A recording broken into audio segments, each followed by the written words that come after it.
Meus queridos irmãos, nós vamos inicialmente abrir a palavra do nosso Deus na epístola que Paulo escreveu aos Efésios, capítulo 2.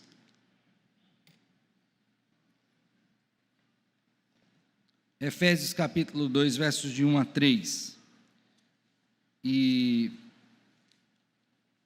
também leremos Colossenses,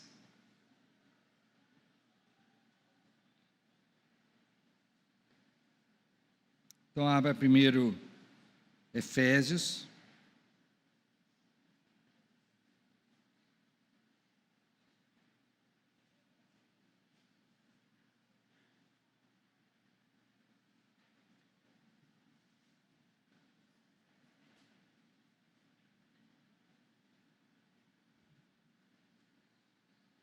capítulo 2, verso de 1 a 3.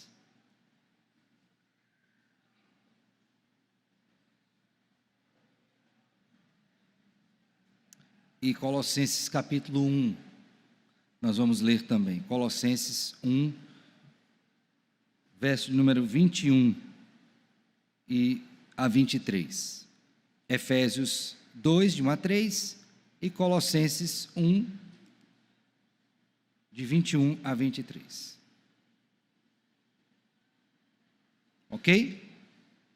Antes de lermos, vamos orar ao nosso Deus. Pai querido, nós queremos te agradecer por esta manhã, a bênção, Senhor, de poder nos reunir ao redor da Tua palavra, aprender da mesma, e com este aprendizado, segundo a ação poderosa do Teu Santo Espírito, termos a nossa vida transformada de glória em glória à semelhança do Senhor Jesus, o nosso Redentor, amado da nossa alma. Que o Senhor nos ajude, nos ilumine, para que possamos compreender este assunto. Toma-nos todos nas Tuas mãos, a começar em mim. Assim oramos em Cristo com gratidão e perdão dos nossos pecados. Amém. Amém. Então, diz assim a palavra do nosso Deus, Efésios 2, de 1 a 3. Ele vos deu vida, estando vós mortos nos vossos delitos e pecados, nos quais andastes outrora, segundo o curso deste mundo, segundo o príncipe da potestade do ar do Espírito que agora atua nos filhos da desobediência, entre os quais também todos nós andamos outrora, segundo as inclinações da nossa carne, fazendo a vontade da carne e dos pensamentos, e éramos por natureza filhos da ira, como também os demais. Agora vamos para Colossenses capítulo 1, verso número 21. Colossenses 1, 21. Então vamos ler do 21 até o 23.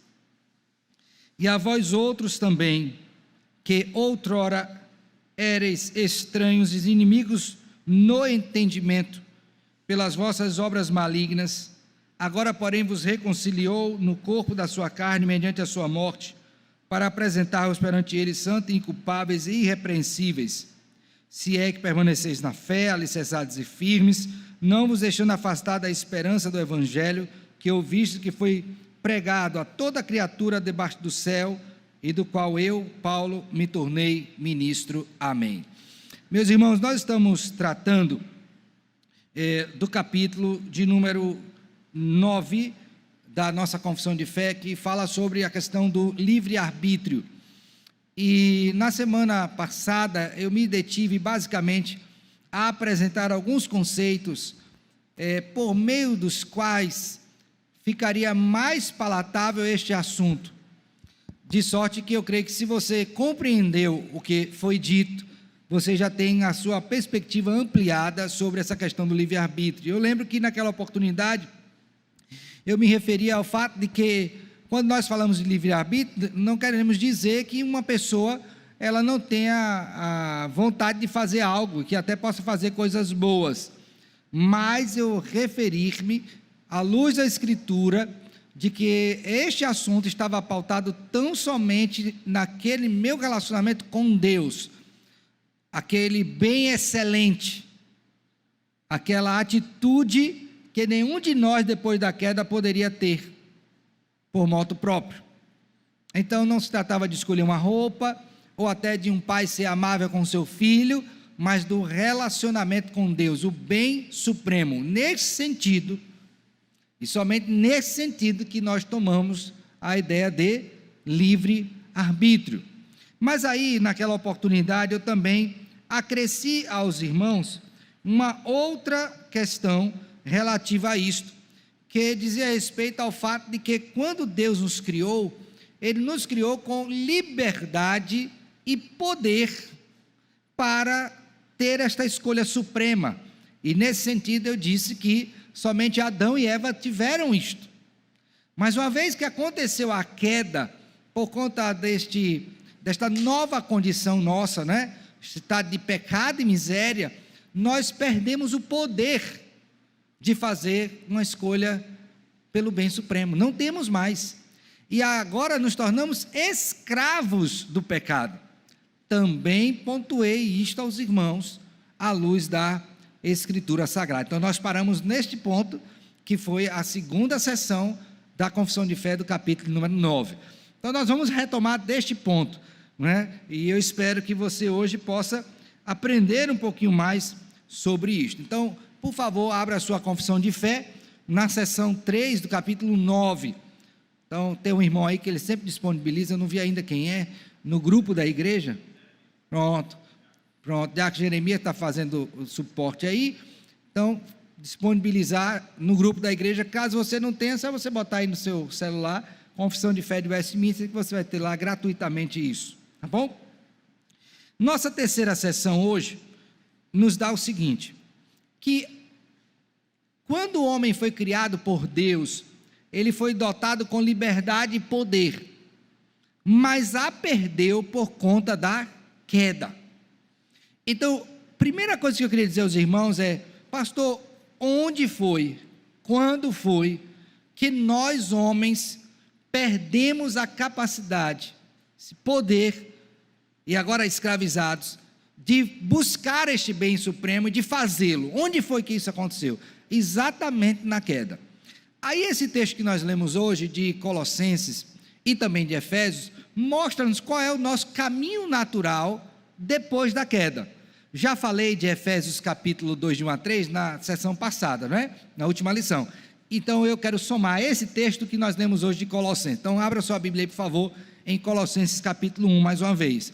Espero que de Efésios 2 você não tenha ficado com dúvida, mas eu quero mostrar um texto paralelo para que vocês entendam que essa não era uma verdade dita apenas a uma igreja específica, para um grupo específico, mas era uma realidade comum a todos os crentes. Esta epístola o apóstolo Paulo escreveu, ele não esteve nessa igreja, não foi ele que plantou, mas ele recebeu notícias acerca da condição espiritual daquela igreja, daí isso demandou-lhe a confecção desta carta. E o tema central desta carta é exatamente a supremacia de Cristo Jesus, a proeminência do nosso Redentor acima de tudo e todos.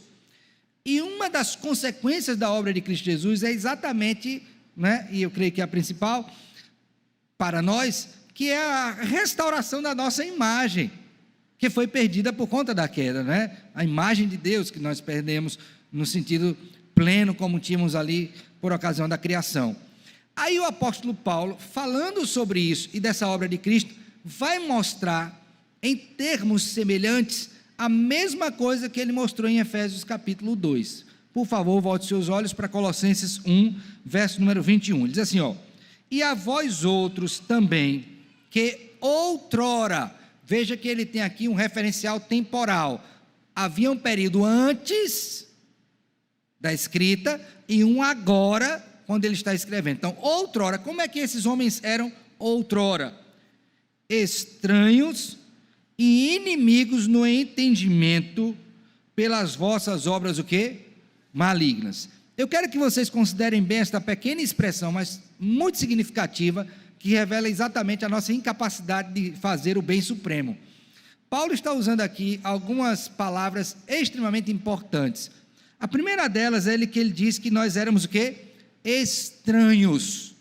A ideia aqui é exatamente aquela pessoa que ela não tem qualquer tipo de comunhão com Deus, ela não faz parte da família, ok? É aquela pessoa que ela não se parece em nada com o seu Senhor, nesse sentido falando, tá? É estranho mesmo, não há qualquer tipo de relacionamento. Para além disso, ele também diz que essas pessoas, elas eram o quê? Inimigas de Deus. Então, uma coisa é você ser estranho a alguém, eu não conheço ela, eu não tenho relacionamento. Outra coisa mais profunda e mais danosa é, além de eu não ter relacionamento, eu me tornar o quê? Um inimigo desta pessoa. Então Paulo está dizendo o seguinte, que a nossa comum disposição antes de Cristo era exatamente nesses termos. Por quê? Porque nós éramos estranhos e nos tornamos o quê? Inimigos de Deus. Portanto, com esta expressão aqui, o apóstolo Paulo está deixando muito claro que não havia, antes da obra operada pelo Senhor, qualquer possibilidade nestes crentes, e lógico que isso se estende para nós hoje, de praticar o bem supremo, de buscar a Deus. Não tinha qualquer possibilidade. E aí, irmãos, a coisa se concretiza ainda mais quando nós percebemos que esta ação, ela tinha uma dupla perspectiva. Primeira delas, nós éramos estranhos e inimigos no entendimento. Observe o texto aí, ó. Estranhos e inimigos, o quê? No entendimento. Aí eu, quando eu leio esse texto, eu sou obrigado a perguntar, né? Para mim mesmo e agora para vocês. Alguém consegue pegar entendimento? Entendimento é uma coisa que você sabe que existe, mas é palpável? Não, não tenho como pegar entendimento, não peso, não quantifico isto, não é? No sentido de peso, litragem, comprimento, não tem como fazer isso, não é? Não tem como pegar, mas você sabe que existe, tanto é que você está me ouvindo e entendendo. Então Paulo diz, olha, nós éramos inimigos o quê? No entendimento, mas também isto era materializado pelas obras. Note que o resto do verso diz, pelas vossas obras o quê? Então ele está dizendo, olha, essas pessoas que elas eram estranhas e inimigas de Deus, não só o entendimento delas estava corrompido, mas as obras que elas praticavam eram obras o quê? Malignas. Então, qual é a condição de um homem hoje, antes de Cristo Jesus? É alguém cuja relação com Deus está quebrada, e não somente isso, ela é inimiga de Deus, e o entendimento e a prática dela é sempre contra Deus. Ficou claro isso aqui? Agora, para estas pessoas, Paulo diz, olha, vocês eram assim, todavia, veja agora o verso 22, agora, porém, vos reconciliou no corpo da sua carne, mediante a sua morte, para apresentar-vos perante ele, santos e culpáveis, e o quê? Irrepreensíveis. Então, está dizendo, olha, era assim, mas por causa de Cristo, mudou. Aí a questão é, como é que eu era, e como é que eu sou hoje? Porque eu tinha liberdade e poder, perdi isso. Quando foi que eu perdi? Então vamos analisar isso, né? Quando foi que isso foi perdido? Abra sua Bíblia agora aí, por favor. Entendido isso aqui? Tranquilo? Vamos lá para Gênesis, capítulo de número 4. Logo após a criação, nós temos dois eventos que mostram essa mudança no homem, ok? Essa mudança no homem. O primeiro, eu me referi semana passada, que está em Gênesis 3, que quando Adão caiu, ele tentou por seus próprios meios fazer algo que agradasse a Deus e não foi possível. Tanto é que Deus teve que intervir, cobri-lo de modo adequado e prover a solução final em Cristo Jesus, que é a promessa que está em Gênesis 3,15.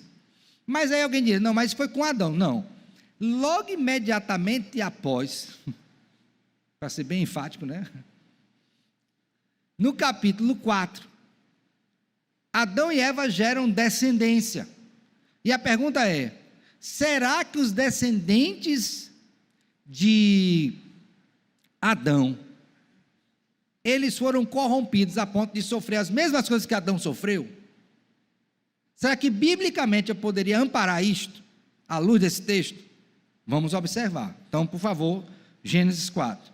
Coabitou, verso 1, o homem com Eva, sua mulher, esta concebeu e deu à luz a Caim. Então disse, adquiri um varão com auxílio do Senhor. Depois deu à luz a Abel, seu irmão. Abel foi pastor de ovelhas e Caim lavrador. Aconteceu que no fim de uns tempos, trouxe Caim do fruto da terra uma oferta ao Senhor. Observe bem, Caim trouxe uma oferta. Então, em certo sentido, ele está buscando esta divindade. Mas será que ele vai encontrar? Será que ele buscou do modo certo? Abel, por sua vez, trouxe das primícias do seu rebanho da gordura deste. Agora note bem, agradou-se o Senhor de Abel e de sua oferta, ao passo que de Caim e de sua oferta não se agradou. Então, ambos buscaram, mas um foi rejeitado e outro foi o quê? Aceito. Notaram isso aqui, né? Claramente. Veja bem agora. Ao passo que de Caim e de sua oferta não se agradou. Irou-se, pois, sobremaneira Caim, e descaiu-lhe o semblante. Então lhe disse o Senhor: por que estás irado? E por que descaiu o teu semblante? Se procederes bem, não é certo que serás aceito? Olha bem a ideia, se você proceder bem, você não vai ser aceito? A pergunta é: pode alguém, à parte da graça de Deus, proceder bem a ponto de praticar esse bem supremo?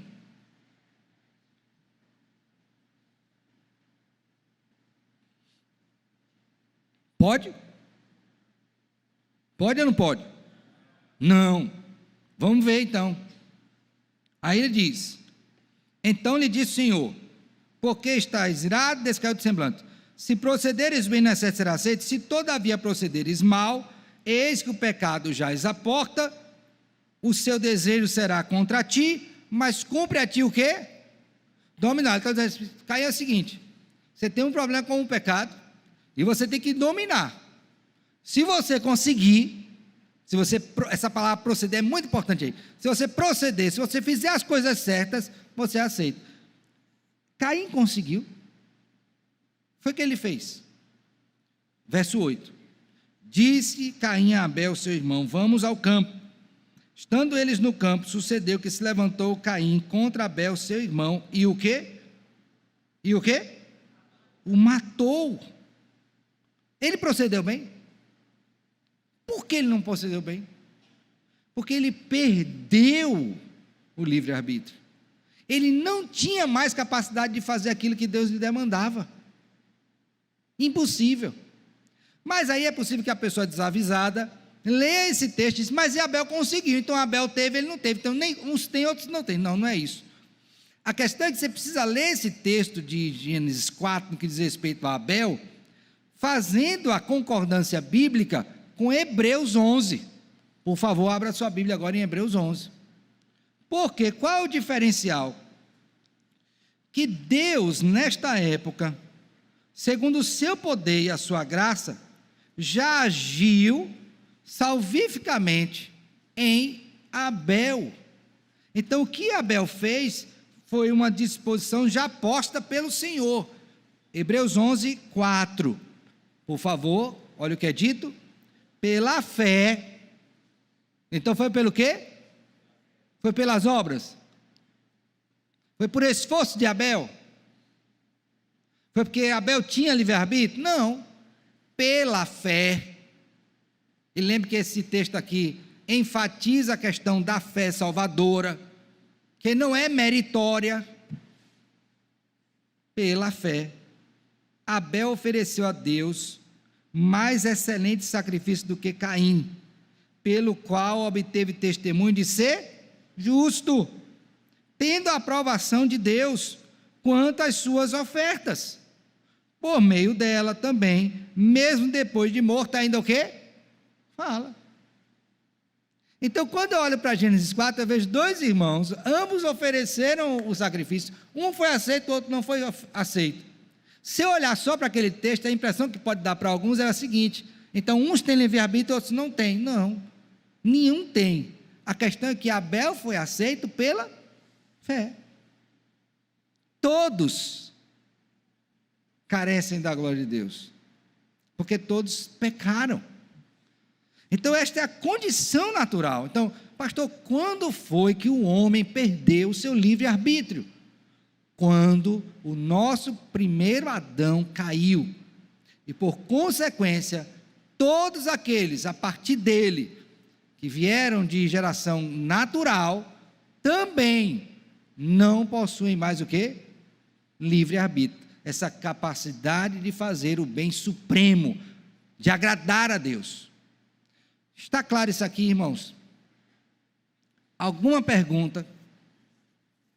Alguma colocação? Nada? Ótimo. Nossa confissão de fé diz assim, então, ó. O homem, estou lendo a seção 3, caindo em estado de pecado, perdeu totalmente todo o poder da vontade quanto a qualquer bem espiritual que acompanhe a salvação, ó. Qualquer bem espiritual que acompanha o quê? A salvação. Então, qualquer coisa que você tentar fazer para ser salvo, você não vai conseguir.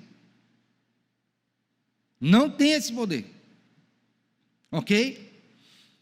De sorte que um homem natural, inteiramente adverso a esse bem, morto no pecado, é incapaz, olha isso aqui, incapaz de pelo seu próprio poder converter-se ou mesmo preparar-se para isso.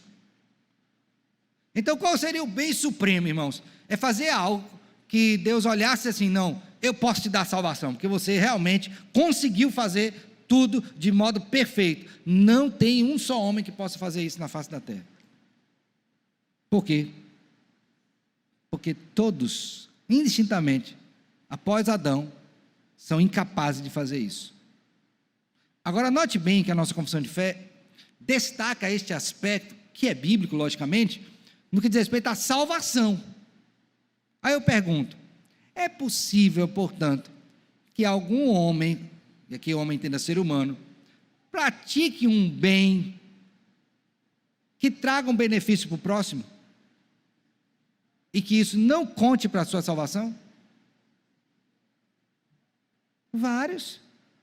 Irmão, você tem várias entidades, você tem pessoas que dão assistência a outras,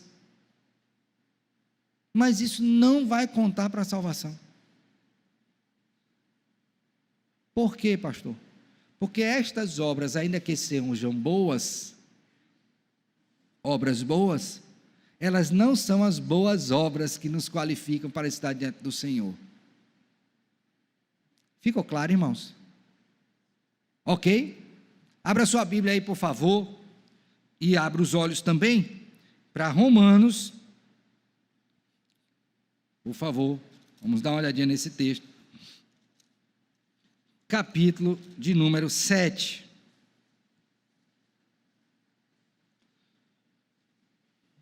Romanos, capítulo 7. Abriram? Verso 21. Romanos 7, 21. Vou ler a partir daí, tá? Então, ao querer fazer o bem, ó, o homem natural quer fazer o quê? O bem. Encontro a lei de que o mal reside o quê? Então está dizendo assim, ó, eu quero até fazer o bem, mas dentro de mim tem o quê? Um mal. Que não me deixa o quê? Fazer. Porque no tocante ao homem interior, tenho prazer na lei de Deus, mas vejo nos meus membros outra lei, que guerreando contra a lei da minha carne, me faz prisioneiro da lei do pecado que está nos meus, o quê? Membros. Então Paulo está dizendo o seguinte, ó, há um conflito dentro de mim, agora que ele é um homem regenerado, entre fazer o bem e fazer o quê? A vontade de Deus. Mas esse conflito só existe no coração de quem? Do regenerado ou do não regenerado? Diga aí. Do regenerado. Por quê?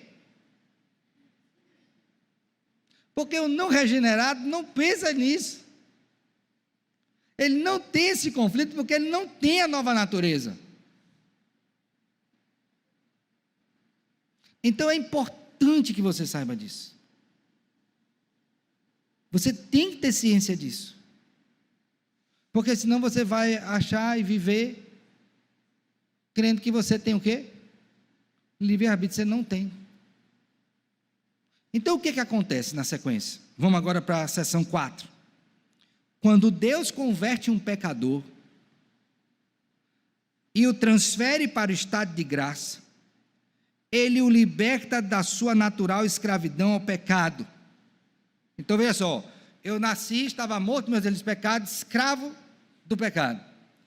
Deus então age em mim soberanamente e me liberta disso. Lembra que Ele inicialmente me deu liberdade e me deu o quê? Poder. Com a queda eu perdi a liberdade e perdi também o quê? Poder. O que acontece com a regeneração? Quando eu sou salvo, Deus me liberta e me dá o seu poder para que eu possa lutar contra o pecado. Não é meu poder, é o poder de quem?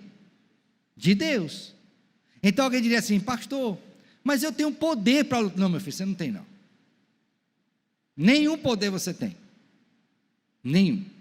O que você tem agora é o quê? É que uma vez que você estava nesta condição anterior de estado de pecado e miséria, que Deus lhe converteu, lhe regenerou, lhe deu um novo coração, duas coisas Ele fez por ti. Primeira, Ele te libertou.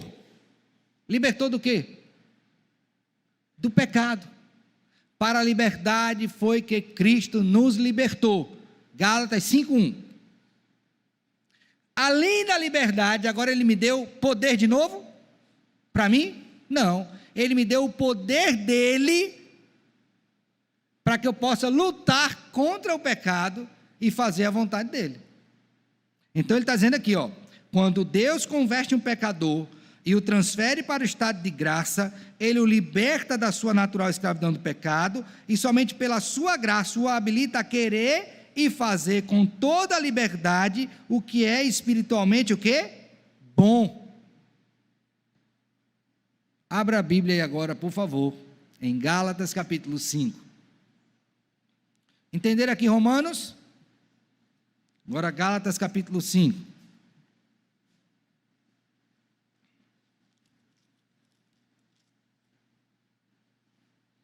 Verso 1. Podem ler juntos aí esse texto que é dito?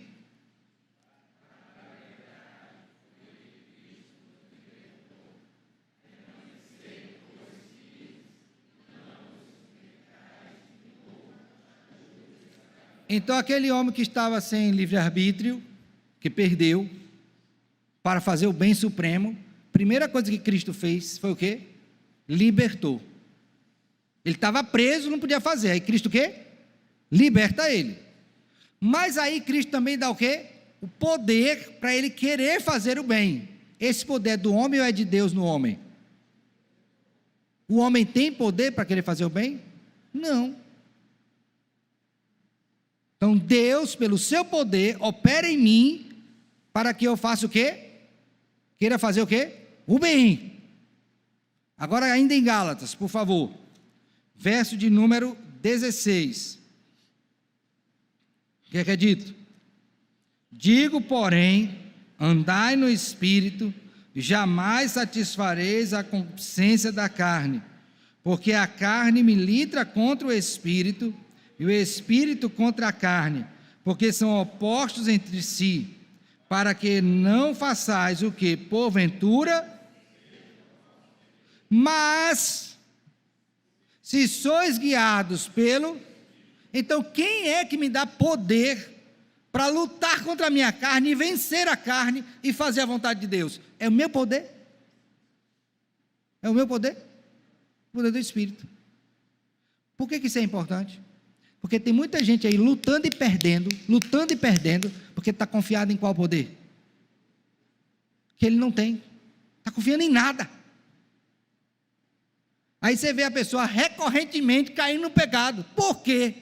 Porque ela está confiando no seu poder, sendo que a inclinação natural dele, Antes de ser convertido já era para o mal, e depois de convertido ele foi liberto, mas não tem poder em si mesmo, então ele precisa do poder de Deus, para nessa luta contra o pecado, vencê-lo.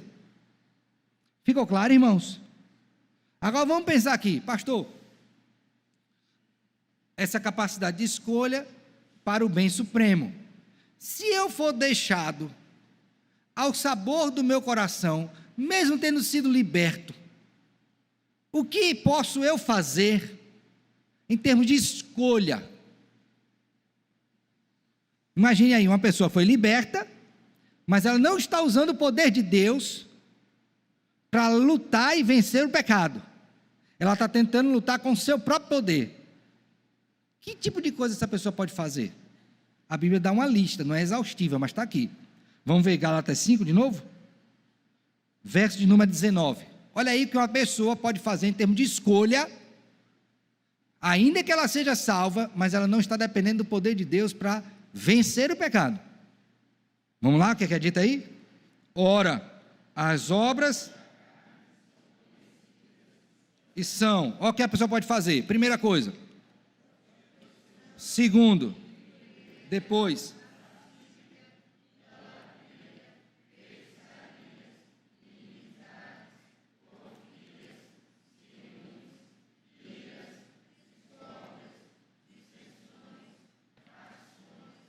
invejas, bebedice, glutonaria e coisas.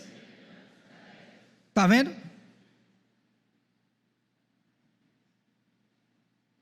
O que é que você achou? Ouça bem o que eu vou dizer, preste bem atenção. Mesmo que você seja livre em Cristo, se você não usar o poder de Deus, que Ele dispõe, os meios de graça para lhe fortalecer, você vai incorrer em todos esses pecados. Por isso que no verso 1, Paulo diz: para a liberdade foi que Cristo nos libertou, permaneçamos, pois, firmes, e não vos ponhamos de novo em julgo de quê? Debaixo de julgo de? Ele está dizendo para crentes, ele está dizendo, crente, se você ainda liberto, não entender a necessidade do poder de Deus, para subjugar a vontade da carne, você vai andar nesses caminhos, ele descreve. Você acha que tem gente que faz desse jeito? Um monte de crente, escravizado de novo. Aí quando ele vem para ser aconselhado, diz: pastor, o senhor acha que eu sou crente? Eu disse: creio por causa de Deus, não por causa de você, assim como é comigo também. Mas eu também creio que se você vacilou nessa caminhada, e você não se apropriou desse poder de Deus, que Ele disponibiliza segundo a sua graça, para lutar contra o pecado, você vai cair nesses pecados e outros terríveis, piores do que esse. Não é que esses não sejam ruins não, viu? São terríveis também. Então o que é que eu preciso entender? Que quando Deus me salva, uma vez que eu não tinha livre-arbítrio, portanto eu perdi a liberdade e o poder, Deus agora me torna livre novamente, e Ele me capacita com o seu poder, para lutar contra o pecado e fazer escolhas supremas, que glorificam o seu nome. Entenderam? Então, deixa marcadinho aqui, vamos agora para Filipenses, capítulo 2, verso 12.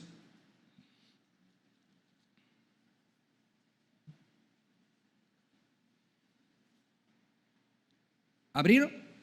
Filipenses 2, 12. Olha o que é dito, ó. Posso ler?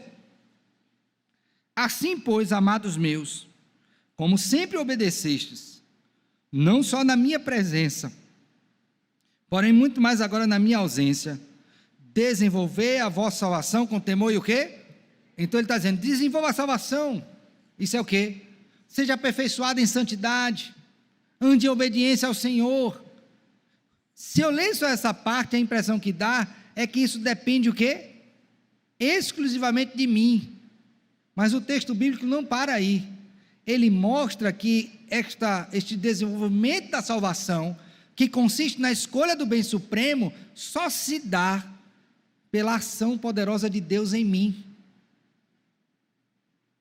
Então, mesmo um salvo, ele não pode andar, porque ele não tem condições de andar conforme as suas próprias forças, porque não tem, meu filho. Aí o verso 13 complementa dizendo o quê? Porque Deus é quem efetua em vós tanto querer como realizar. Ele está dizendo, meu filho, você sabe quem é que age em você para fazer você escolher o bem e fazer o bem? Olha, irmãos, preste atenção nisso. Ele está falando para crentes que foram libertos. Mas lembra que eu falei que ele não apenas é liberto, ele recebe o quê? Poder.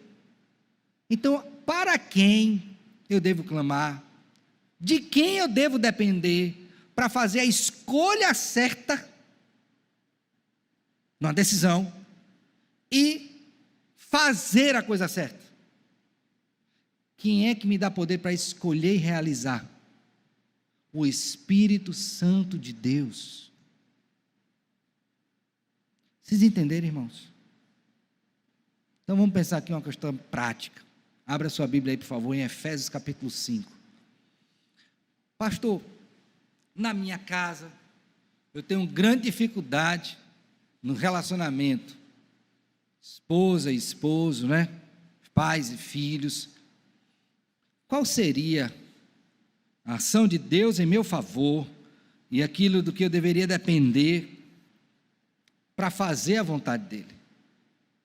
Porque eu fui liberto, mas eu vejo uma luta dentro de mim entre querer fazer o bem e o mal.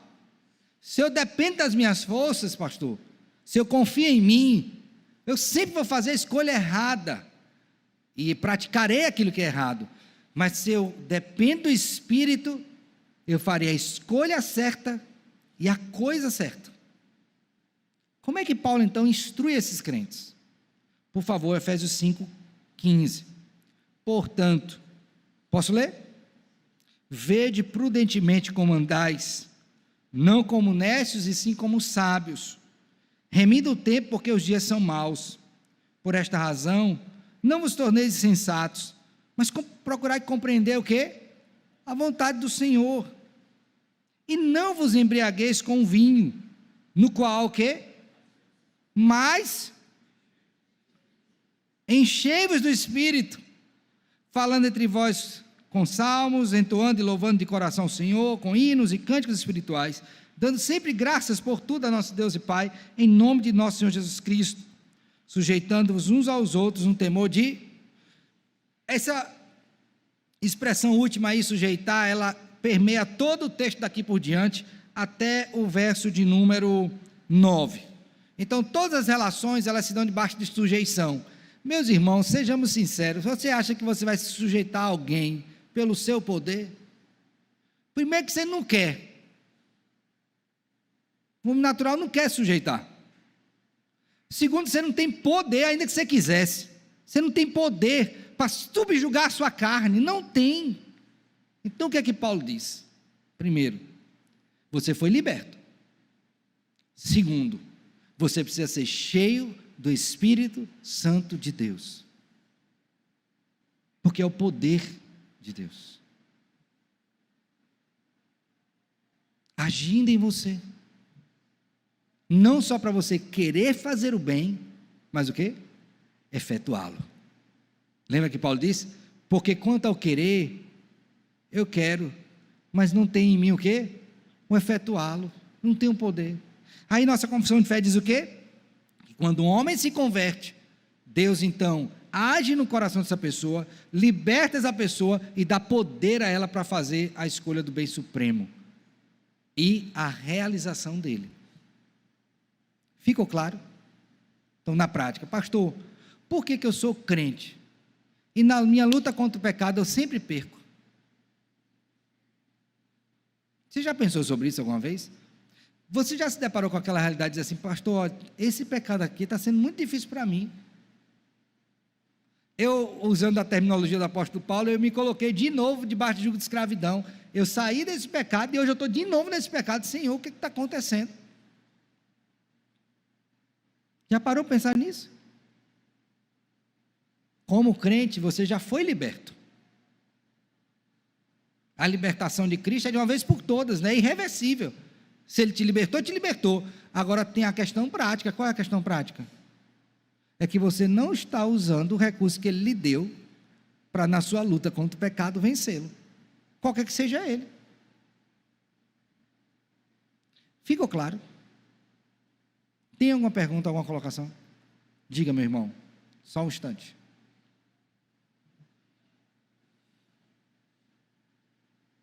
Lembre que mesmo liberto, dentro de mim fica dois quereres, né? Duas vontades, né? Faço bem ou faço mal? Faço bem ou faço mal? Cristo me libertou para escolher o bem e fazer o bem debaixo do seu poder. Pastor, até morrer eu vou viver nesse conflito, até morrer. Qual é o conflito? Escolho o bem ou escolho o mal? Primeiro conflito. Escolho qual? Segundo, tenho poder para fazer isso ou não tenho? Em mim mesmo eu não tenho. Quem é que me dá poder? É Deus. Já já vou dizer como que esse poder vem até você. Vai. Bom dia, pastor. Bom dia, meu filho. Você falou aí em escolha certa para fazer a escolha certa. Recentemente eu estava lendo o livro de 2 Crônicas, e no seu capítulo 18 existe uma aliança aqui entre Acabe e Josafá. Ok. Acabe não era crente, mas Josafá era. E mesmo com a orientação do profeta Micaías, que é da parte de Deus, Josafá, mesmo crente, escolheu errado. Por que o crente, mesmo com a orientação de Deus, ele ainda faz escolhas erradas? Exatamente por aquilo que o apóstolo Paulo falou em Romanos capítulo 7. No momento em que eu não faço a escolha debaixo do poder de Deus e tomo a decisão, confio em mim, que foi o erro de Josafá, faz a escolha errada. Aí vem a questão que eu disse agora há pouco, antes de você dar a palavra. Como é que eu me aproprio deste poder? Ok? Como é que eu encontro poder para fazer a escolha certa? Porque talvez na cabeça de alguns esteja tipo assim, uma coisa como o misticismo, né? Vai vir uma força poderosa e vai lhe arrastar para longe do pecado. Não, meu filho. Como é que você se apropria desse poder? Pelos meios de graça que o Senhor deixou. Bíblia, oração, sacramentos, comunhão dos santos. Então, como é que eu sou plenificado desse poder de Deus? Na medida que eu faço uso desses meios. Mas se eu me afasto desses meios, como é que fica a questão do poder? Cristo disse: toda vez que eu vou fazer uma escolha, pelo bem espiritual supremo ou não, é uma questão de tentação, não é? Eu não estou sendo tentado, faço esse ou esse, esse ou esse, esse ou esse. Como é que Cristo ensinou os seus discípulos a lidar com a tentação? Vigiai. E o quê? Eu não vigio nem oro. A oração é um meio. O que é que vai acontecer comigo quando eu for tentado? Tu acha que eu vou ter poder para resistir? Não estou vigilante, não oro, não medito na palavra, não estou fazendo um dos sacramentos, não tenho comunhão com os santos. Que força você acha que tem, meu filho? É porque o povo diz que eu tenho força dentro de mim mesmo. Dentro de mim você quer saber o que é que você tem? Você quer mesmo saber o que é que você tem dentro de você mesmo? A parte da graça de Deus? Um coração corrompido. Tem maldade. É isso que você tem. Contra Deus. Contra a sua palavra. Você acha bem que você tem essa força aí que vai te habilitar? Não vai. Aí a pessoa está sendo tentada, e naquele momento da tentação ela não ora, ela não vai ler a Bíblia, mas ela se aproxima daquilo que mais vai aguçar o seu pecado. A Bíblia diz, irmãos, portanto Deus diz, cada um é tentado por sua própria cobiça, quando essa o atrai e lhe seduz. Você está caindo, e eu caio também, se não vigiar e orar, porque eu sou tentado pela minha cobiça. Há algo naquilo que me atrai, mais do que deveria me atrair ao Senhor. Essa é a questão. Então, um homem que não tem livre-arbítrio, quando ele é liberto pelo Senhor, Deus não somente o liberta, mas dá a ele poder para fazer a escolha. Agora, eu tenho uma responsabilidade, que é qual? É buscar ao Senhor para ser cheio desse poder do Espírito Santo de Deus para resistir contra o pecado. Ficou claro? Alguma pergunta? Nada? Tem pergunta? É, meu filho? Tem pergunta? Tem? Diga. Chega o microfone lá naquele irmão, por favor. Você não tem pergunta, não? Vamos lá.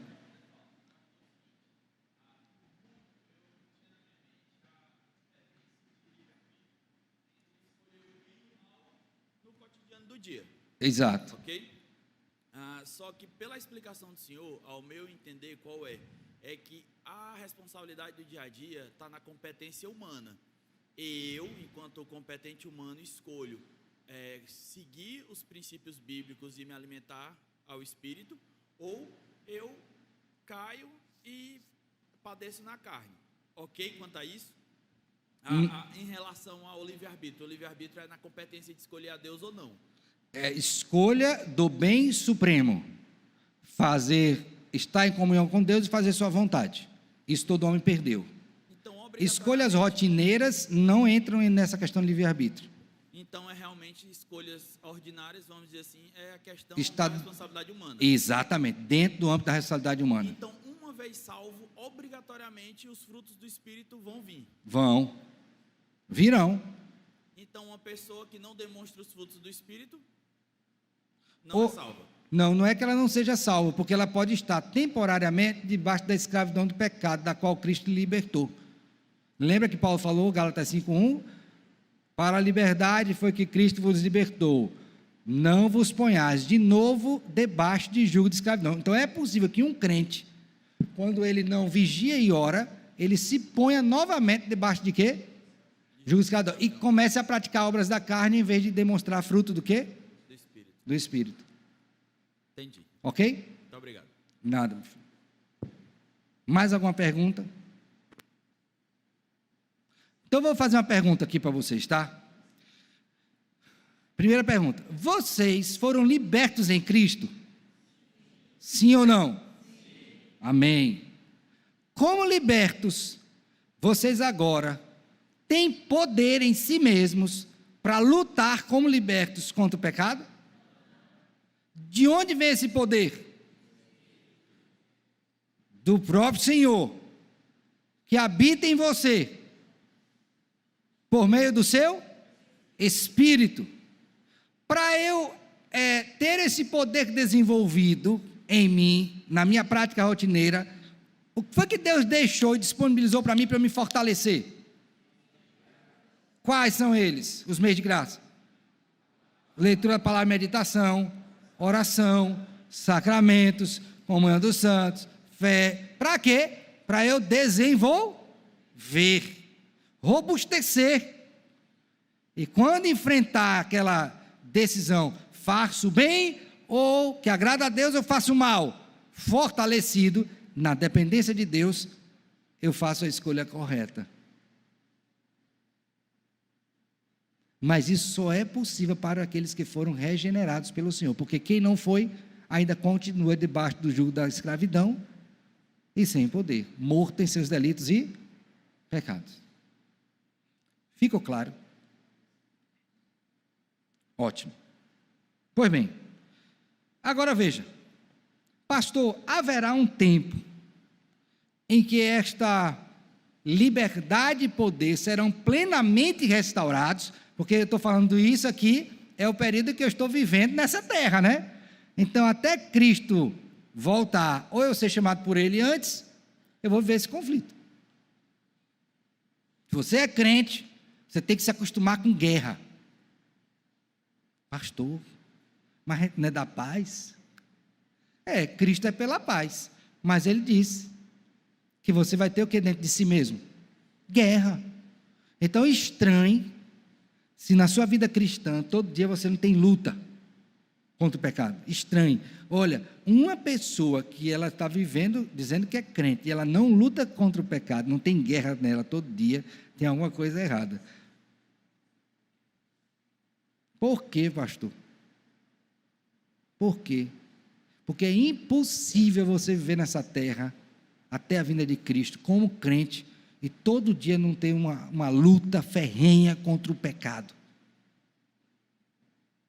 E olha, irmãos, isso está no abrir da geladeira e ver um chocolate, comida. Isso está num copo de uma bebida. Está no olhar de uma mulher ou de um homem, porque hoje a coisa também está difícil. Isso está na hora de fazer uma prova, um concurso. As coisas mais rotineiras. Você se depara com a sua condição decaída, mesmo sendo livre em Cristo, todos os dias, num negócio que você vai fazer, numa conversa com alguém, domar a língua, todos os dias. Então, se você é crente, ciente dessas verdades, e não tem luta diária, luta para acordar, preguiça, lutar contra a preguiça, luta para dormir, luta para trabalhar, para deixar de trabalhar, veja como é a coisa, né? Todo dia luta, e essa luta você vai travar pelo poder de quem? De Deus, porque se depender do seu, mesmo livre, não vai conseguir. Ficou claro, irmãos? Então, quando que isso vai ser revertido? É a resposta que eu vou dar depois que o irmão perguntar ali, ou falar, não sei se ele quer perguntar ou quer falar. Bom dia. Bom dia, irmão. 2 pontos, né? Esse último aí que você mencionou é que até durante o sono, né? Dormindo você luta, e eu sou prova disso, né? Eu, por várias vezes, durante o sono, eu luto, né? E o outro ponto é que a divisão, né? Tem muitas definições, né? Todas elas estão relacionadas a respeito do livre-arbítrio e da liberdade de agir, né? Livre agência. Isso, né? Eu ia falar isso, né? Tem essa definição que o Nicodemos costuma usar, que é separar as duas com 2 definições, né? Livre agência e livre-arbítrio, para não confundir uma com a outra, né? Essa liberdade que foi dada no princípio que você falou na aula passada, de que nós temos sim a liberdade de escolha, e ela está dentro do livre agir, não dentro do livre arbítrio. Ok, exatamente por isso que isso vai entrar agora nesse ponto, porque assim, nessa nossa caminhada cristã, irmãos, uma vez salvos por Cristo Jesus, nós não temos restaurado a condição inicial plenamente. Prova disso é que nós temos uma luta diária. Então, existe uma outra terminologia adequada para que a gente entenda a mudança final na glorificação? Tem, que é exatamente esse termo que o irmão aludiu agora, que é a ideia de livre o quê? Agência, ou livre agir. Em outras palavras, está dizendo o seguinte: para nós que em Adão fomos criados com livre-arbítrio, só Adão teve, tá? E perdemos na medida que ele caiu, então eu perdi o livre-arbítrio. Mas quando eu sou salvo, Deus agora me livra, me liberta e me dá poder. Que outro nome recebe isto? Não é livre-arbítrio, é livre o quê? Agência, ou alguns chamam também de liberdade cristã, que é aquela liberdade que nós usufruímos em Cristo, ok? Quando Ele cumpre a sua obra e é aplicada a mim, e o poder que temos do Espírito de Deus para fazer a vontade dEle. Isso é diferente do que Adão tinha.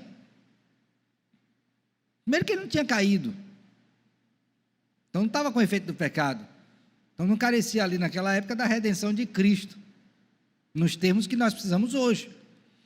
Então, é importante que você saiba essa terminologia, até para fazer essa diferença entre aquele estado original lá que tinha Adão, e o que nós temos hoje como cristãos. E aí eu creio que a defesa correta é essa: eu hoje não tenho um livre-arbítrio, eu tenho um livre o quê? Agência, que é a capacidade dada por Deus, uma vez que me libertou, de fazer pelo seu poder escolhas pelo bem supremo, que glorificam a Ele. Mas lembra que isso é feito nessa vida, debaixo de luta. Até quando? Até quando eu vou lutar? Aí a seção 5, por favor, vá agora para a seção 5 da confissão. Diz assim: é no estado de glória que a vontade do homem se torna perfeita e imutavelmente livre para o bem, o quê? Só. Aí agora ele amarra as duas coisas, porque ele está dizendo o seguinte, ó, em Adão ele tinha esta vontade livre, mas ela não era ainda perfeita, porque ela era o quê? Mutável. Como é que a gente sabe que é mutável? Ele perdeu, mudou. Ele tinha, quando pecou, não tem mais. Mas quando Cristo vier, que consumar todas as coisas, todos aqueles que estão em Cristo Jesus experimentarão esta bênção aqui. Qual é? É que a vontade do ser humano, eleito de Deus, que está na glória, ela se tornará o quê? Perfeita e imutável, ou seja, mais nunca ele vai ter condição de escolher outra coisa que não seja o quê? O bem supremo. Então vamos lá. Em Adão, ele foi criado perfeito, mas era mutável, foi posto sob teste, caiu, entrou nesta condição de pecado e miséria. Isso foi lançado para toda a humanidade, então todos pecaram, ninguém tem mais livre-arbítrio. Aqueles que foram salvos por Cristo Jesus nessa vida, experimentaram duas coisas: a liberdade do poder do pecado e a recepção de poder do Senhor para lutar contra o pecado nesta vida. Mas vez por outra a gente cai, então a gente ainda não está perfeito. Quando que será perfeito? Quando Cristo vier, aí nós seremos o quê? Aperfeiçoados, de modo que nunca mais, portanto por toda a eternidade, nós sempre faremos a escolha pelo bem, porque fomos aperfeiçoados. Então, na glória eterna, ninguém terá condição de escolher o mal. Por quê?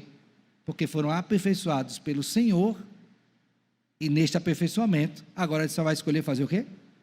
O bem. Não estaremos mais susceptíveis à mudança, porque isso só era possível em Adão. Ok? Abra sua Bíblia aí, por favor, em dois textos. Primeiro, Efésios 4, Efésios capítulo 4. Verso número 13, Efésios 4, 13. Posso ler? Diz assim: até que todos cheguemos à unidade da fé e do pleno conhecimento do Filho de Deus, à perfeita varonilidade, à medida da estatura da plenitude de quem? De Cristo. Então, ele está dizendo, a igreja vai atuar por meio dos dons, Deus vai trabalhando no seu povo até que chegue esse dia.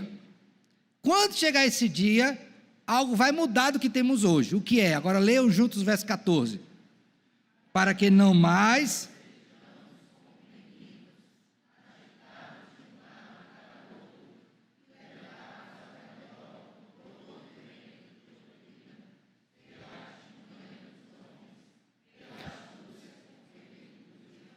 Então ele está dizendo, quando você for aperfeiçoado, você não vai ser mais um menino que vai mudar, não. Porque você vai ser o quê? Aperfeiçoado de modo imutável. Ok? Tranquilo? Agora Judas, verso 24. Você ouve essas coisas, tem desejo por esse dia? Ou você quer ficar um pouquinho mais aqui? Ô Senhor, eu quero um pouquinho mais, que eu queria pelo menos casar, ter um filho, ver meus netos. Quando você ouve essas verdades, você anseia por esse dia, para partir e estar com Cristo, que é incomparavelmente melhor, ou você ainda fica tergiversando e achando, não, acho que ainda tem uma coisinha aqui para fazer? Pois eu não tenho mais nada que fazer aqui não, meu filho. Comparado com isso aqui? Não tem mais não. Se você entender isso, você é daqueles que lutam contra o seu pecado diariamente e sofre com isso, ouvir esta verdade é libertadora, é animadora, é confortadora, é uma esperança. Por quê? Porque você sabe que tem um dia que você vai ser livre de tudo isso. Porque não pense você, meu irmão, que o seu problema no mundo é o outro, não.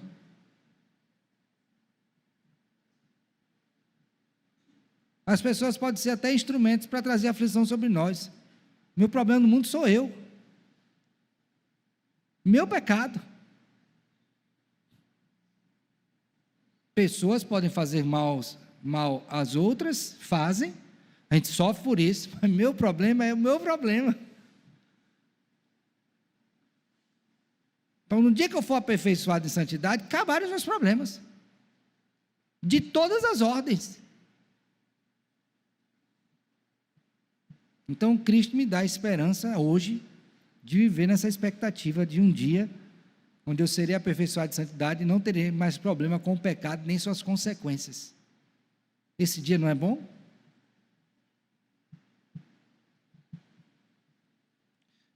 Judas 24. O verso, né? Porque só tem um capítulo, né? Ora, aquele que é poderoso para vos guardar de tropeços e para vos apresentar com exultação imaculado diante da sua o quê? Glória. Então Deus vai guardar você e vai aperfeiçoar você para você ser apresentado diante de Deus e nunca mais ter luta para decidir entre o bem supremo e o bem e o que é inferior, que não é bem, né? E o inferior, o mal. Vai guardar você.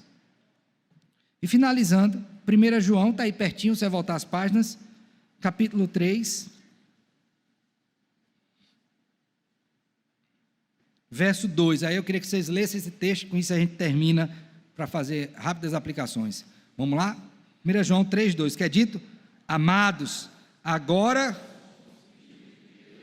e ainda, olha aí, agora já somos libertos e com o poder do Espírito para lutar, mas ainda não se manifestou que nós vamos ser. O que é que nós vamos ser, irmãos? Aperfeiçoados, imutavelmente, nunca mais cairemos, nunca mais teremos as dores do pecado, nunca mais afetaremos o outro, e muito menos a Deus. Já pensou o que é isso? Prossegue na leitura. Sabemos que quando Ele se manifestar, seremos semelhantes a Ele, porque haveremos de vê-lo. Está vendo aí? É assim. Então, eu espero que você tenha aprendido e que, do ponto de vista prático, lembre o seguinte, você não tem, por sua própria força, escolha para fazer o bem.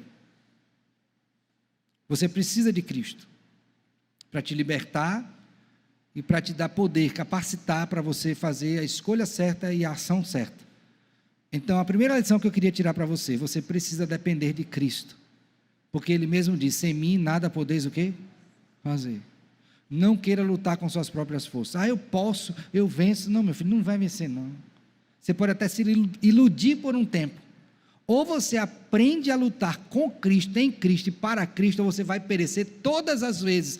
Então, quando alguém chega para mim e diz, pastor, recorrentemente eu estou caindo nesse pecado. Minha primeira coisa à luz da Escritura a pensar é a seguinte, o quanto você está unido a Cristo Jesus nessa luta. Por que você está caindo? Porque se eu estiver nele, não vou cair. Então, se eu estou caindo, é porque naquele momento eu vacilei.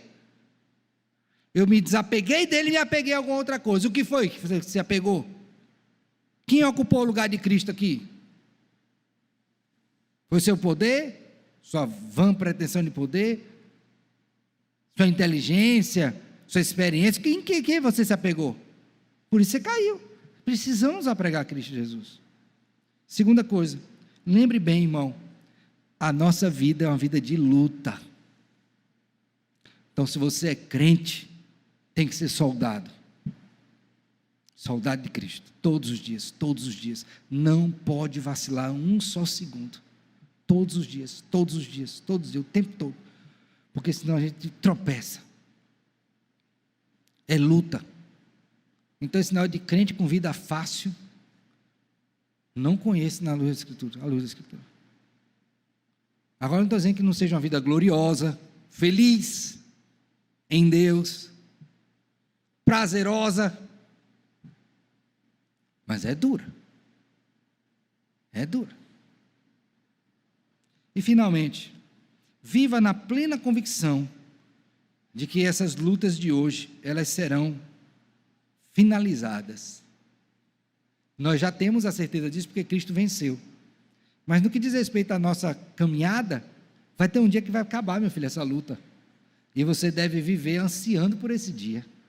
Oh Deus, que dia glorioso será quando o Senhor vier e consumar a tua obra. E aí a gente não tem mais essa questão. Agora nós vamos viver de modo imutável na tua presença, sempre desejando e fazendo o bem supremo. Não há condição melhor na nossa vida do que esta. Que Deus tenha misericórdia de nós, nos ajude e nos faça caminhar em santidade cada momento. Tá bom?